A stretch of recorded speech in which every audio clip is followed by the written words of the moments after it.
কেমন আছেন বন্ধুরা? করবিস কিচেনে আজকে আমি একদম নতুন আর চটজলদি একটি রেসিপি নিয়ে এসেছি, লাউ দিয়ে ধোকার কারি। এটা একদম অন্য ধরনের নতুন রেসিপি, কেউ বানাননি, একবার বানিয়ে দেখতে পারেন। কেমন হয়েছে জানান। নিরামিষ রেসিপিটি টেস্ট বদল করতে লুচি, পরোটা বা গরম ভাতের সঙ্গে এরকম রেসিপি জুড়ি মেলা ভাট। চলুন চটজলদি বানিয়ে ফেলি। নমস্কার বন্ধুরা, আশা করি সবাই ভালো আছেন। আজকে আমি একদম নতুন রেসিপি নিয়ে এসেছি, শেষ পর্যন্ত দেখার অনুরোধ রইল। আর তার সঙ্গে লাইক, শেয়ার আর সাবস্ক্রাইব করে নেওয়ার অনুরোধ রইল চ্যানেলটা। রেসিপিটা করার জন্য আমি একটি মাঝারি সাইজের লাউ নিয়ে নিয়েছি। কচি দেখে লাউটা কিন্তু ধুয়ে নিয়েছি। লাউ কাটার পরে ধোয়া যায় না, তাহলে কিন্তু অতিরিক্ত জল বেরোয়। সেক্ষেত্রে ধুয়ে নিন, ধোয়ার পরে লাউটা কাটুন। নানা রকম সবজির মধ্যে লাউ তো অনেকেই মুখ ফাচকান, কিন্তু এইভাবে লাউটা বেশ মিহি করে কেটে নিন। তার সঙ্গে কতগুলো আলুও কেটে নিন।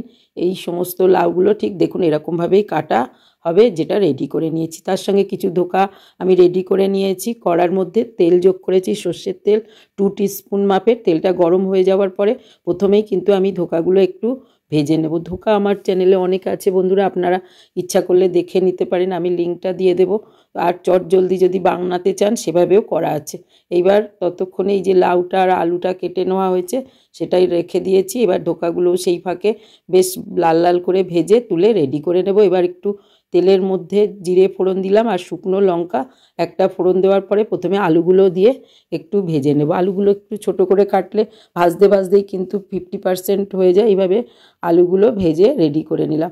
আলুগুলো বেশ লাল লাল করে ভাজা হয়ে গেলে একটুখানি ধনে ফোড়ন দিয়েছি। ধনেটা বেশ গুঁড়ো ধনে 1/2 টিস্পুন দেওয়ার পরে একটু নাড়িয়ে চাড়িয়ে ভেজে নেব মশলাটার স্মেলটা চলে যাওয়া পর্যন্ত।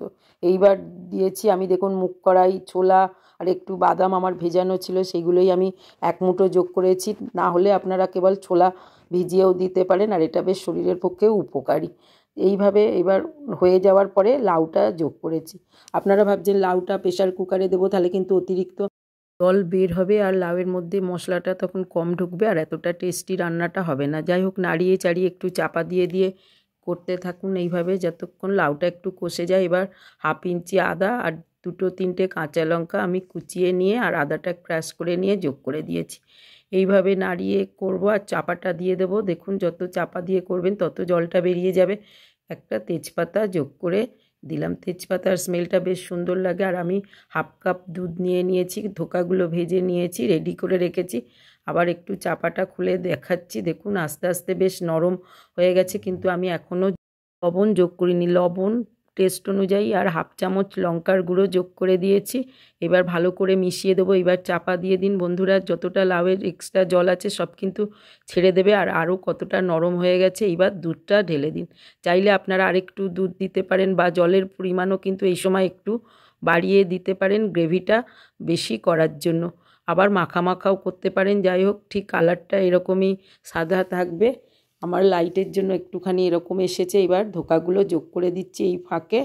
তার সঙ্গে এবার ভালো করে মিশিয়ে দিন। আর একটুখানি সামান্য পরিমাণে জল কিন্তু আমি যোগ করেছি বন্ধুরা। এইবার ভালো করে মিশিয়ে এই সময় লবণ টবণগুলো দেখে দিন। দেখুন এইবার আস্তে আস্তে একটুখানি ফুটতে দিন। এখনই কীরকম দেখতে হয়েছে বুঝতেই পাচ্ছেন। আর অবশেষে টেস্টের জন্য একটু চিনি দিয়ে দিন। লাউ একটু মিষ্টি মিষ্টি ভালো লাগে। এইবার দেখুন সামনে থেকে দেখিয়ে দিচ্ছি কেমন হয়েছে ধোকা দিয়ে লাউয়ের কারিটা। রুটি, লুচি, পরোটা, এমনকি গরম ভাতে দারুণ লাগে। একটু ঘি দিয়ে দিন আর চাপাটা দিয়ে দিন। ব্যাস, এইভাবে হয়ে গেল বন্ধুরা। টেস্ট অনুযায়ী একদম নতুন স্বাদে বানিয়ে নিন লাউয়ের কারি ধোকা দিয়ে বা চাপাটা দিয়ে দিয়ে দিন। কেমন হয়েছে দেখতে পাচ্ছেন, এরকম মাখা মাখা করেই নিতে পারেন। নিরামিষের দিনেও কিন্তু এর থেকে ভালো রেসিপি হয় না। যারা লাউ দেখে নাক সিটকান তারা এবার এই রেসিপিটা একবার করে ফেলুন চটজলদি। শীতকালে বা অন্য সময় হলে একটু ধনেপাতা ছড়িয়ে দিন বন্ধুরা। ব্যাস, আর কি চাই। রেডি আমার ধোকা লাউ দিয়ে কারিটা পরিবেশন করে দিলাম চটজলদি। গরম গরম ধোয়া উঠছে বন্ধুরা, বানিয়ে ফেলুন। কেমন হয়েছে প্লিজ কমেন্টস করুন। আমার নতুন নতুন রেসিপি কম তেল মশলা দিয়ে বানানো, আপনারা বানালে ভালো লাগবে। এরকম ধোকা কিছু ভেজেও রাখতে পারেন খাওয়ার জন্য গরম ভাতে।